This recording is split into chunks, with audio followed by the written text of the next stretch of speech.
Recientemente, la tercera sala del Superior Tribunal de Justicia determinó la suspensión de una acción del asegurado contra la aseguradora debido a la existencia de un proceso arbitral abierto entre el tomador y el asegurado. Para conversar con nosotros sobre este tema, contamos con Thaís Arza Monteiro, socio del despacho Matos Filho.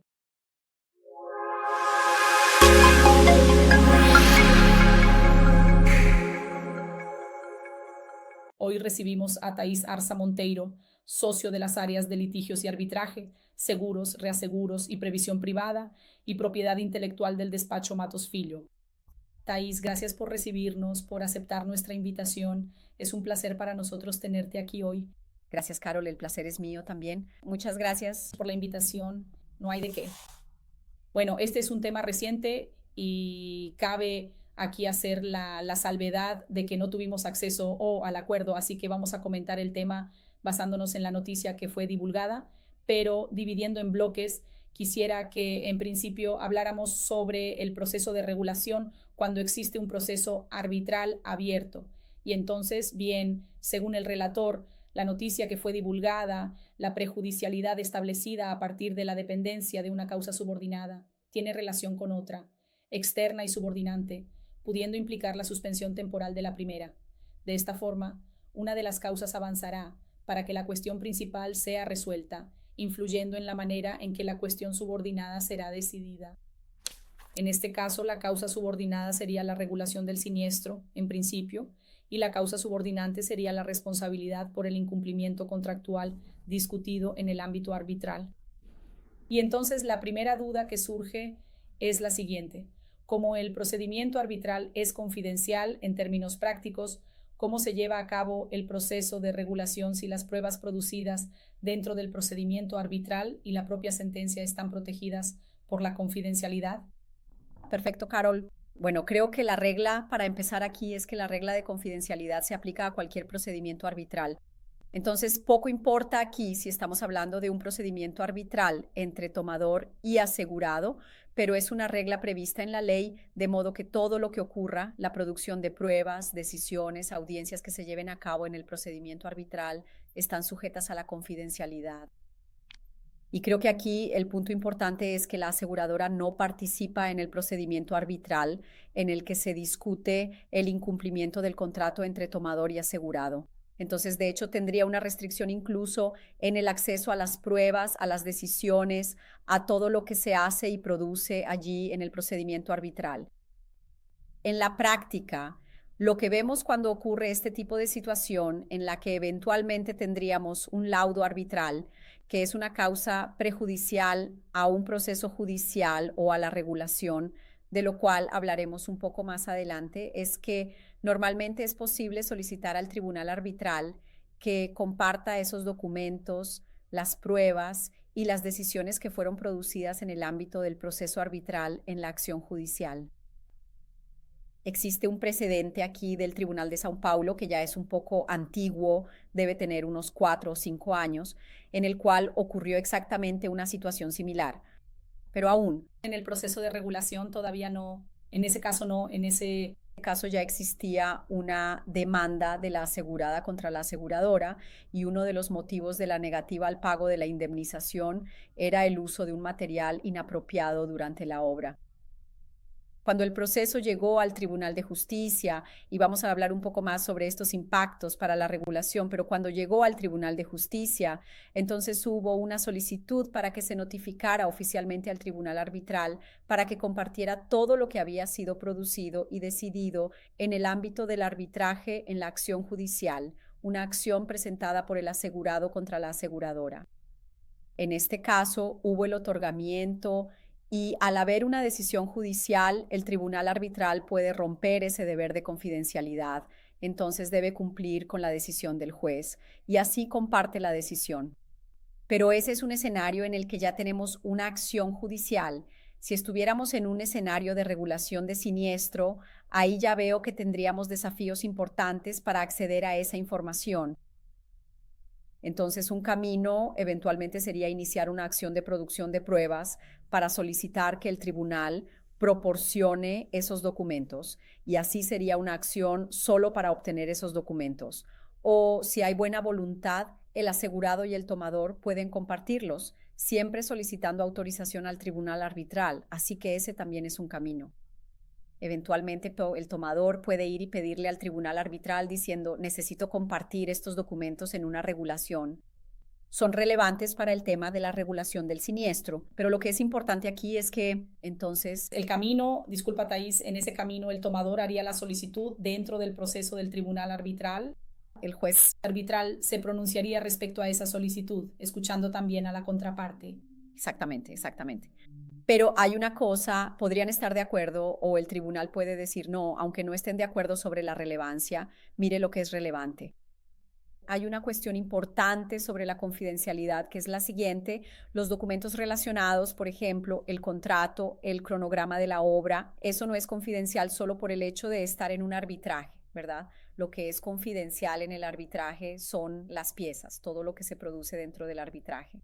Entonces, por ejemplo, la solicitud de arbitraje, las alegaciones iniciales, un documento que pueda ser presentado solo allí, que no tenga mucha relación, que no sea el contrato o los documentos, por ejemplo, durante la ejecución del contrato, un informe pericial está protegido.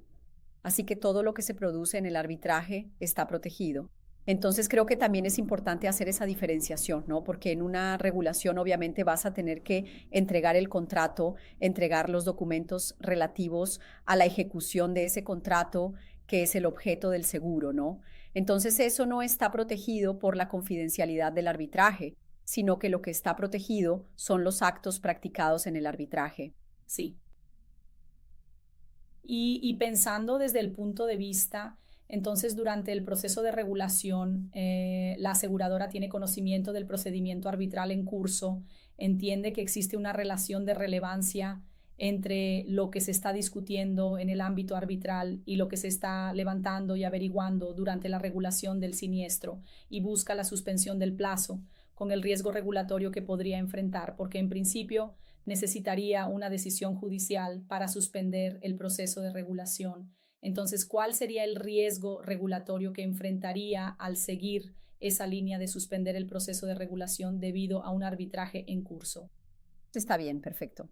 Creo que aquí hay solo un punto antes de entrar en el detalle de la respuesta a la pregunta. Como mencionaste, ¿no, Carol? No tuvimos acceso al acuerdo, pero por la noticia que estará en el STJ, en el sitio del Tribunal de Justicia, y por el video al que tuvimos acceso de la sesión de juicio, aparentemente el ministro ponente entendió que la regulación debería ocurrir después de la finalización del procedimiento arbitral, lo que sabemos que en la práctica será imposible de suceder porque primero un procedimiento arbitral de esta naturaleza, siempre estamos hablando aquí de casos complejos, ¿no? Obras de gestión de casos que demandan una discusión técnica, incluso relevante y grande, ¿no?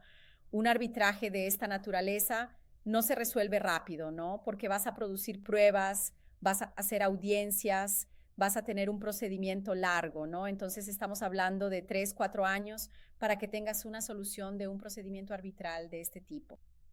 Entonces, no consigo imaginar que se espere el procedimiento arbitral para iniciar una regulación, porque normalmente el asegurado va a empezar a tener una discusión allí de incumplimiento con el tomador, ya va a avisar a la aseguradora, ¿no? Va a avisar que hay un siniestro allí, que hay un potencial siniestro ocurriendo, y la aseguradora va a tener el deber de iniciar la regulación. Así que creo que este es un punto importante, que tal vez haya sido una imprecisión, no tuvimos acceso al acuerdo, cuando menciona que la regulación solo va a comenzar después del procedimiento arbitral, porque creo que en la práctica eso no tiene cómo suceder, ¿no? Incluso por la línea de tiempo que mencioné aquí. De cualquier modo, si en el ámbito fue avisada, la aseguradora comienza a regular, ¿no? Y aquí creo que también va a ser interesante que ya hagamos un paralelo con la nueva ley que aún no está en vigor, ¿no? Serán regulaciones solo para el futuro, pero creo que ya cabe aquí también hacer ese paralelo. Y entonces, en el transcurso de la regulación, la aseguradora descubre que ya existe un procedimiento arbitral y lo que se esté discutiendo en el procedimiento arbitral impacta la regulación, ¿de acuerdo? Y aquí esta es otra definición importante, porque no necesariamente no siempre el procedimiento arbitral va a impactar la disputa aseguradora, porque en la disputa aseguradora discutimos cuestiones que son aplicables solo a la relación entre asegurado y aseguradora. Por ejemplo, si hubo omisión de información, prescripción, eso no está vinculado a una discusión del procedimiento arbitral. Entonces puede ser que eventualmente haya comenzado la regulación, exista el procedimiento arbitral, pero la aseguradora lo analiza y dice, no, esto aquí no tiene ninguna relación con mi discusión aseguradora, voy a dar continuidad a la regulación y es irrelevante. Pero puede suceder el caso de que sí haya una causa subordinada y subordinante allí que tenga una relación directa. En ese caso, no. Yo no veo cómo la aseguradora, incluso ya bajo la óptica de la nueva ley, que recordando que ahora el plazo de regulación es un plazo de caducidad, entonces si no se respeta el plazo, se pierde el derecho de manifestarse sobre esa cobertura, se considera como aceptada la indemnización, la cobertura, ¿no? Entonces no veo cómo la aseguradora de oficio, o sea, por sí sola, diga, voy a suspender esto aquí porque voy a necesitar la adhesión al procedimiento arbitral, ¿no? Entonces, un camino es, o consensuadamente, se busca un acuerdo para suspender, decir, vamos a suspender esta regulación. Creo que en la nueva ley esto puede tener algunas dificultades, porque como dije, el plazo de caducidad no es igual al plazo de prescripción, en el que tienes suspensión, en el que puedes interrumpirlo, o el camino será acudir al Poder Judicial, pedirle al juez, ¿no? Decir, mire, deme una medida cautelar para que pueda abstenerme de concluir la regulación, ¿no? Mientras no haya una decisión final del procedimiento arbitral.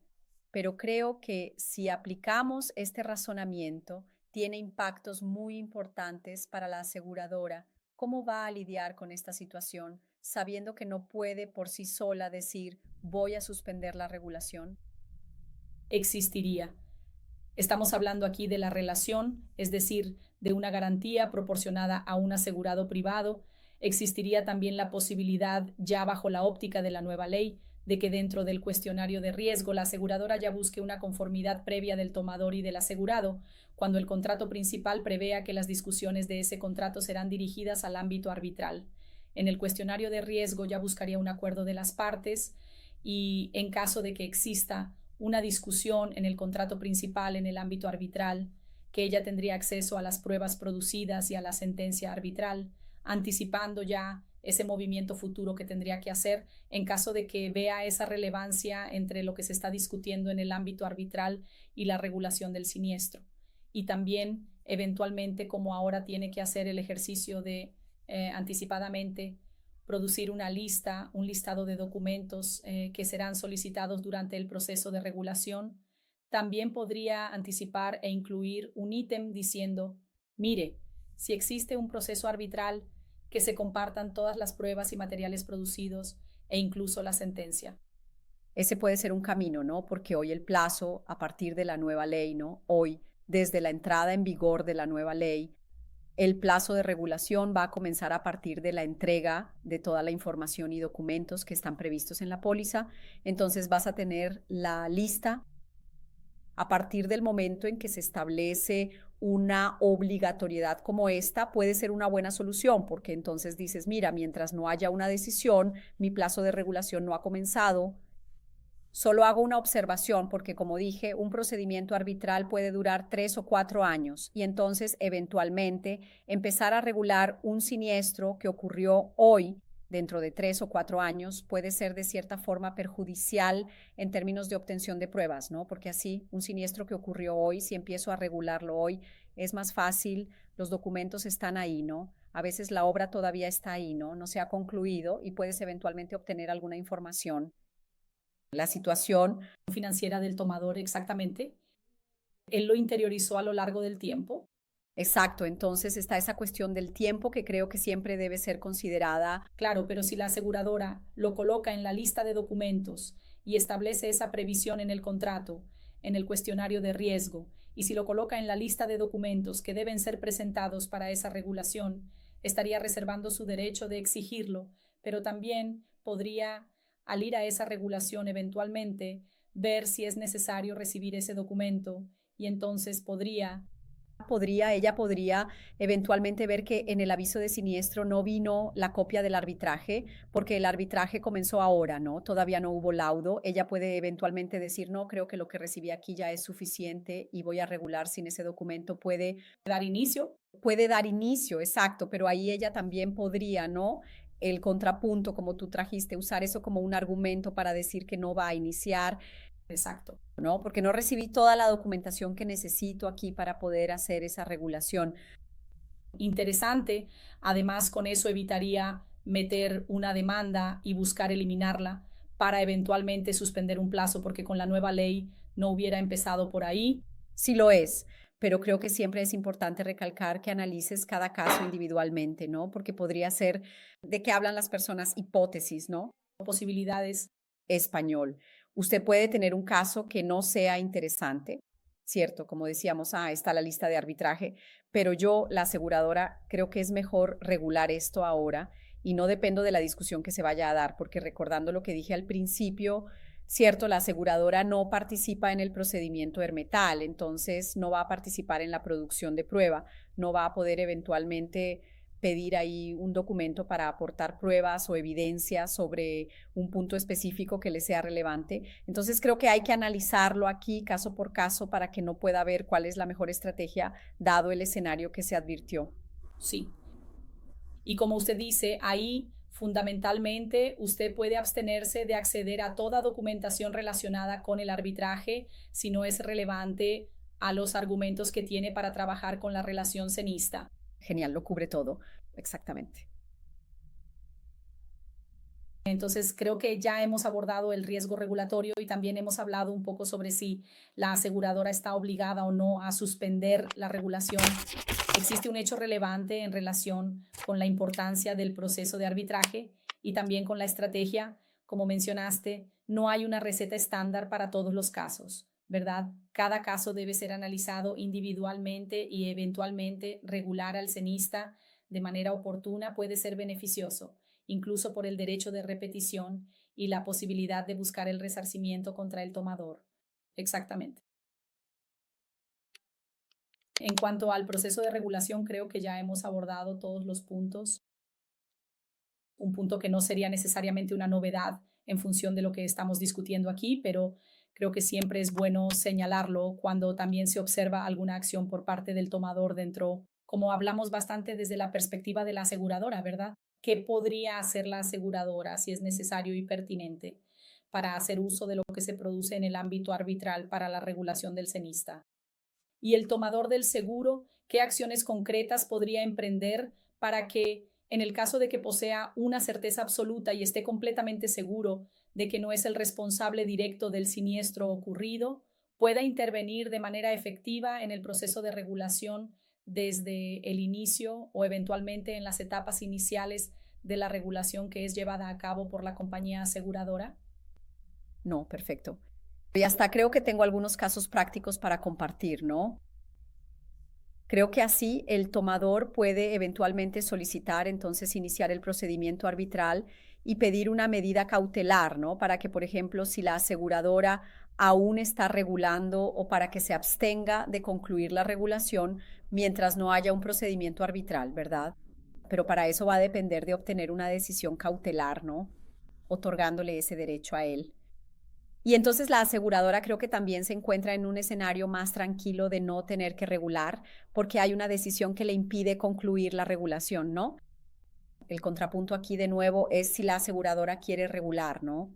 Y en fin, por cuestiones de tiempo, incluso como mencionaste muy bien, Carol, el tema del tomador, la situación financiera de él puede deteriorarse y después él ejercer el derecho de regreso. O él puede eventualmente pedir una medida cautelar.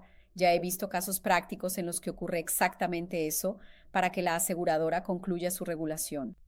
Si entiendes que hay cobertura y que vas a pagar, que no pagues directamente al asegurado y que hagas un depósito en el Poder Judicial o en un procedimiento arbitral, lo depositas en una cuenta escrow, el dinero queda allí y una vez resuelto se determina si hubo o no un cumplimiento, ¿no? Y entonces el tribunal arbitral también tendrá que pronunciarse sobre este punto, ¿verdad? Y al hacer el depósito judicial puede ejercer el derecho de repetición. Ese es otro punto bastante relevante porque aquí veo que tendríamos algunas dificultades, ¿no? Porque el derecho de repetición nace con el pago, ¿verdad?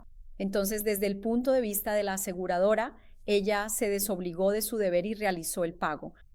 Entonces, en mi opinión, ahí ya nacería, aunque sea un depósito, el derecho de ella a cobrarle al tomador.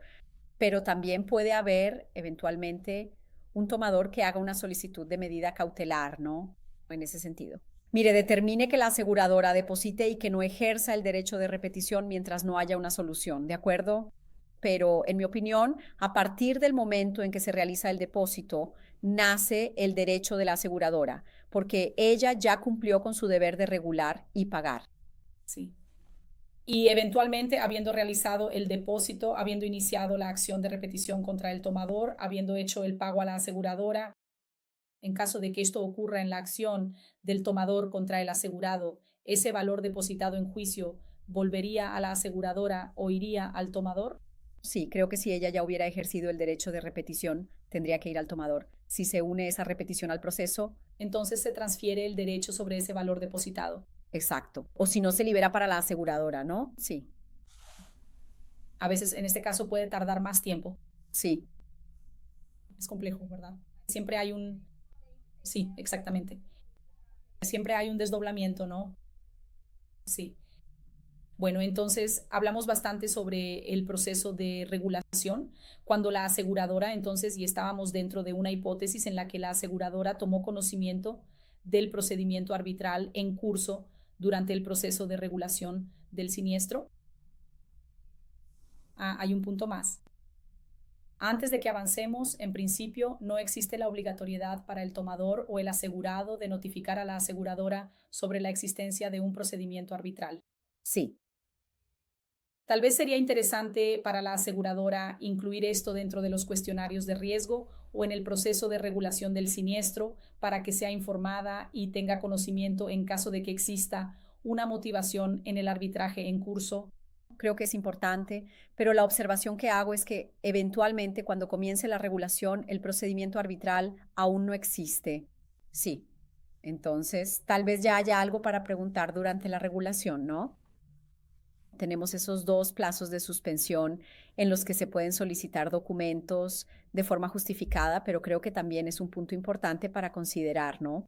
Si existe algún tipo de litigio, aunque sea, puede ser judicial o arbitral entre el tomador y el asegurado. Sí. Y en el caso de la regulación, si se suspende debido a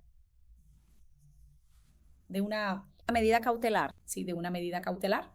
El periodo máximo de suspensión de la regulación está determinado o se define en la propia medida cautelar. Entonces ahí tendrá que quedar a criterio del juez mismo, porque, por ejemplo, lo correcto sería que si él concede la medida cautelar para suspender, sea hasta el término del procedimiento arbitral.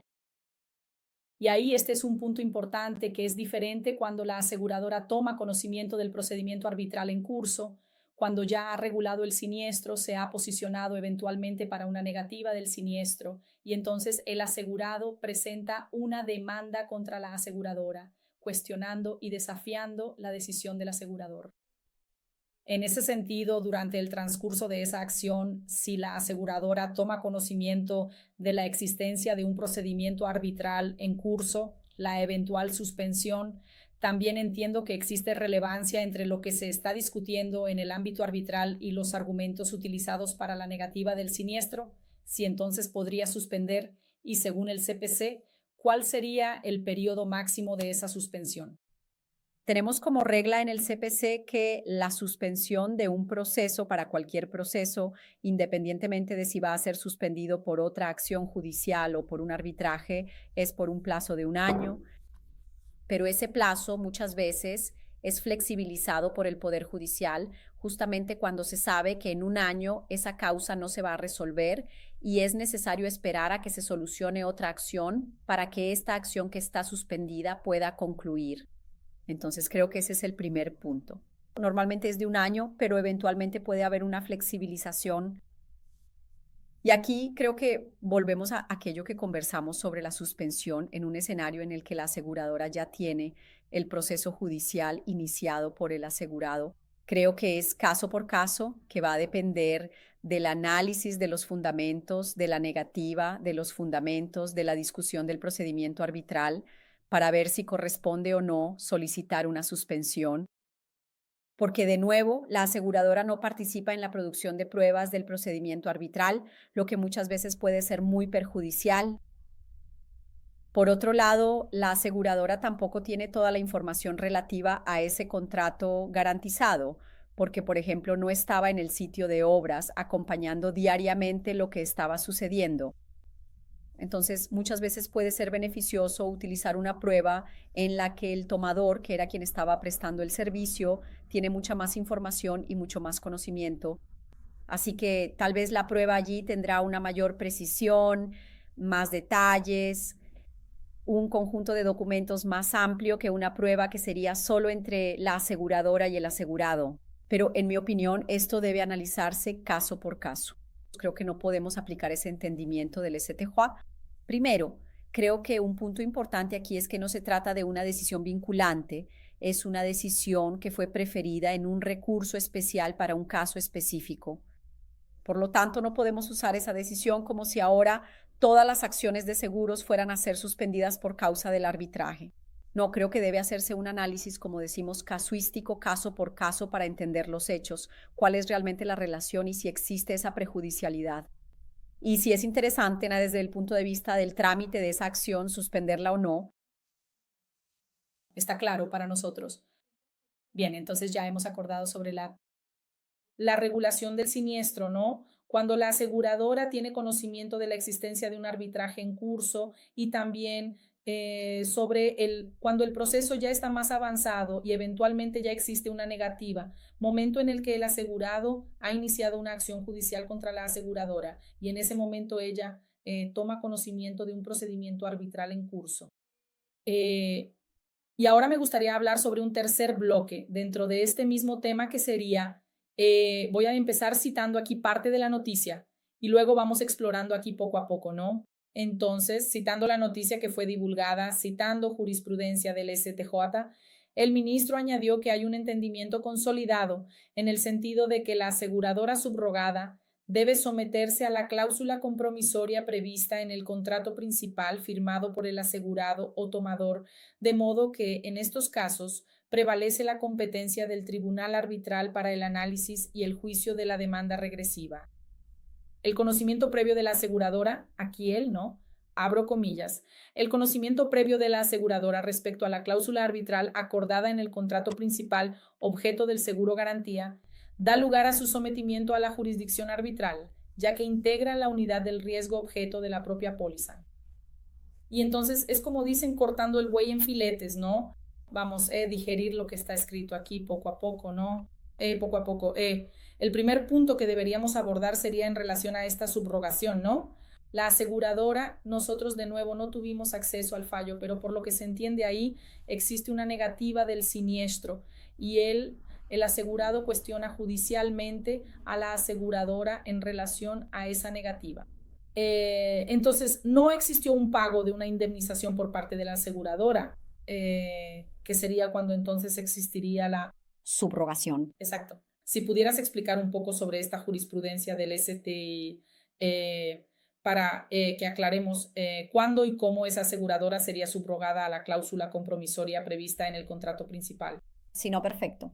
Sí, creo que el punto es que no pudimos acceder a él, entonces hay esta mención en las noticias, pero no podemos saber realmente cuál es el contexto, ¿verdad?, de esta discusión de la subrogación en este proceso, especialmente porque el proceso es confidencial, ¿verdad? Pero lo que tenemos, ¿no?, la jurisprudencia reciente del STJ sobre subrogación, ellos han entendido que en este caso, entonces no sería la situación que estamos tratando aquí, ¿de acuerdo? Entonces, el asegurador indemnizó al asegurado y luego subroga los derechos de ese asegurado frente al responsable, en este caso el tomador del seguro, ¿de acuerdo? Sí, como que sí, y ahí es donde nuestra interpretación aquí, ¿no? Y la forma en que el mercado venía actuando, ¿no? Es que en esa subrogación prevalecen las reglas de competencia procesal establecidas entre asegurado, aseguradora y tomador, que como regla general no tienen cláusula compromisoria. Entonces, ese derecho de repetición se ejerce en el Poder Judicial, es la reclamación de la aseguradora contra el tomador en el ámbito judicial. Sin embargo, recientemente el STJ pasó a tener el entendimiento de que en la subrogación se transmiten tanto las prerrogativas de derecho material, es decir, el derecho a cobrar ese crédito, como las prerrogativas procesales. Entonces el STJ pasó a entender que este derecho de repetición también debe ejercerse de la forma prevista en el contrato garantizado, es decir, mediante cláusula compromisoria. ¿De acuerdo? Entonces ese es el entendimiento del STJ. Ahora, haciendo un paralelo con este caso, no logré entender muy bien cómo quieren aplicar esa subrogación porque aquí no hay subrogación. Pero estaba mencionando antes, Carol, que recientemente tuvimos un caso en el TRF de la segunda región que involucra un contrato, un seguro garantía con el ente público, ¿verdad? En el cual la aseguradora presentó una demanda contra el ente público que es el asegurado. Entonces, no estamos hablando de acción de regreso, ¿verdad? Que es parecido con este caso que fue juzgado en el STJ y para discutir allí que no correspondía la indemnización del seguro contra ese ente público que es el asegurado.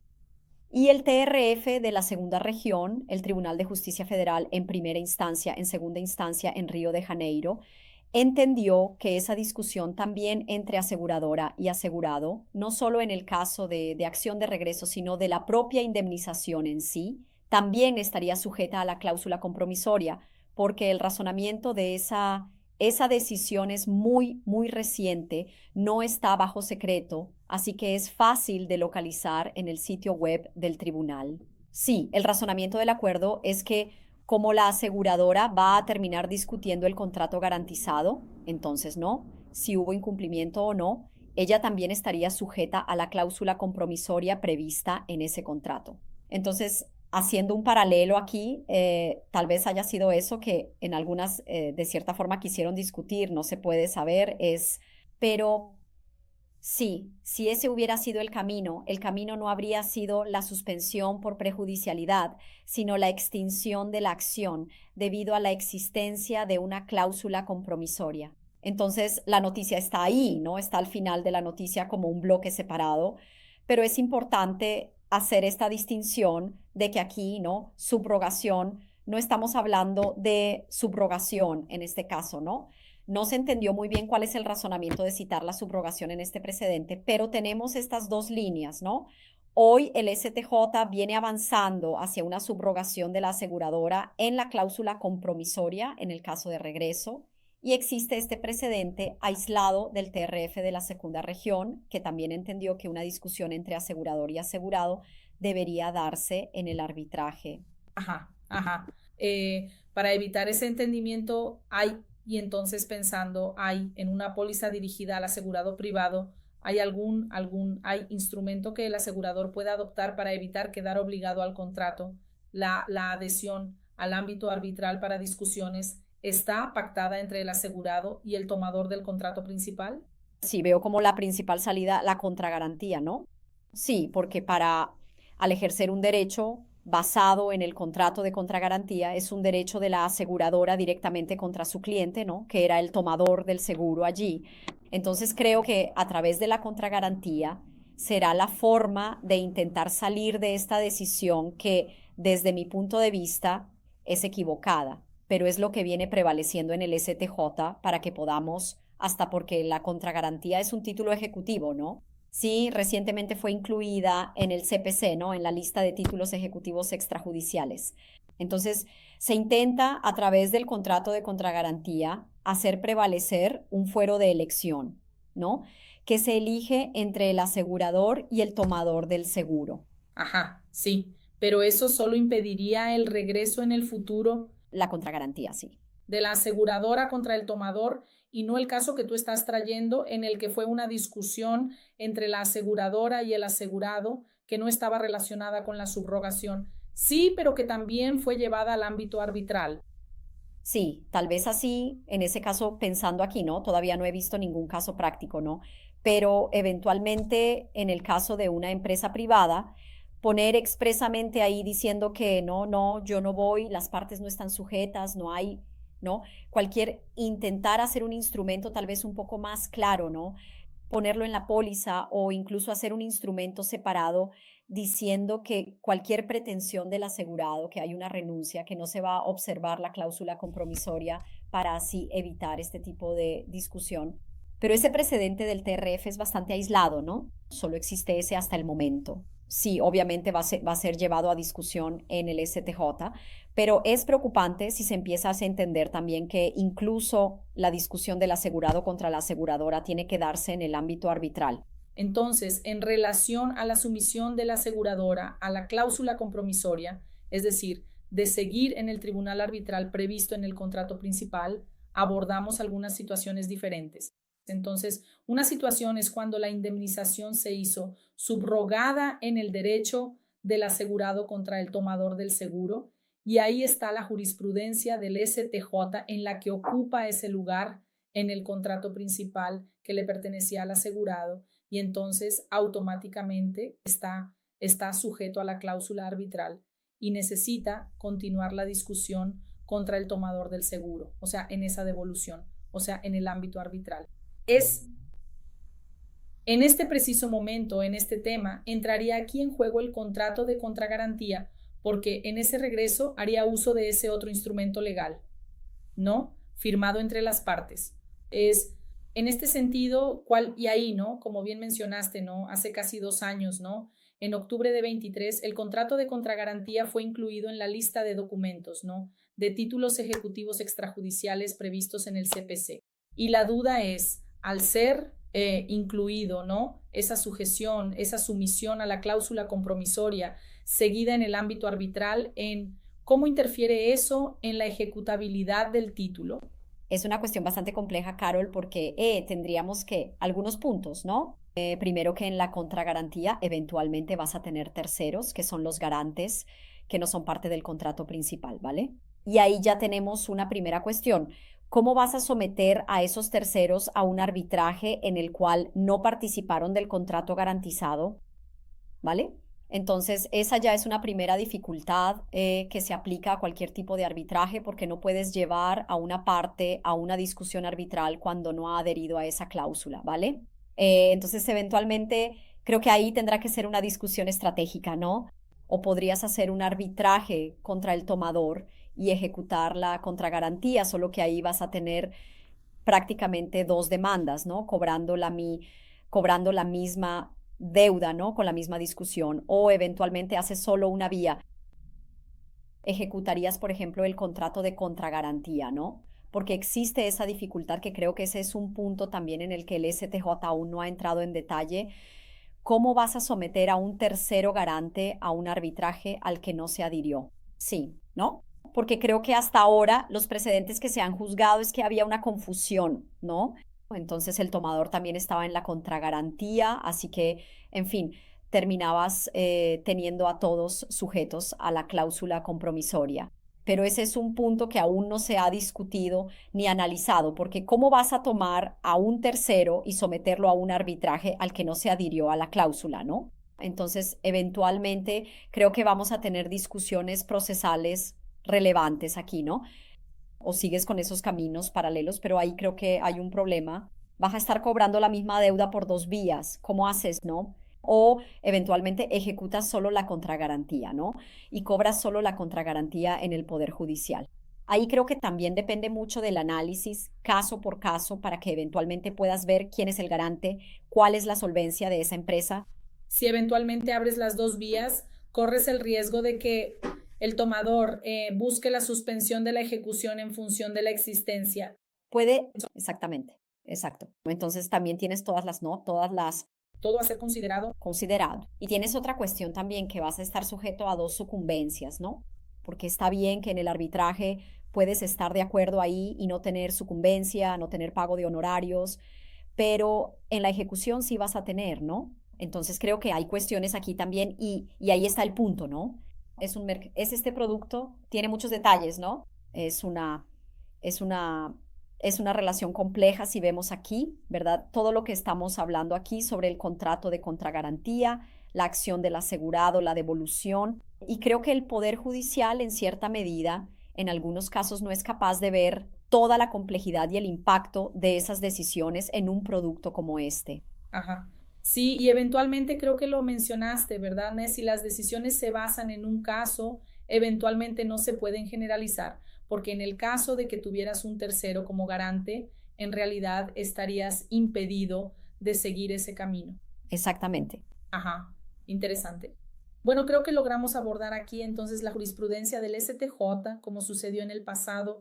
La cita, de nuevo, no está claro porque tuvimos acceso al acuerdo, pero en principio no hubo indemnización, el siniestro fue negado, entonces no habría esa vía, ¿no?, de sometimiento a la cláusula compromisoria, en principio. Sí, trajiste otro caso, ¿no?, para enriquecer nuestra discusión en el que existió la sumisión a la cláusula compromisoria, también sin que ocurriera la indemnización. O sea, no se estaba hablando de subrogación del derecho, pero que aún existió la posibilidad de que fuera revertido.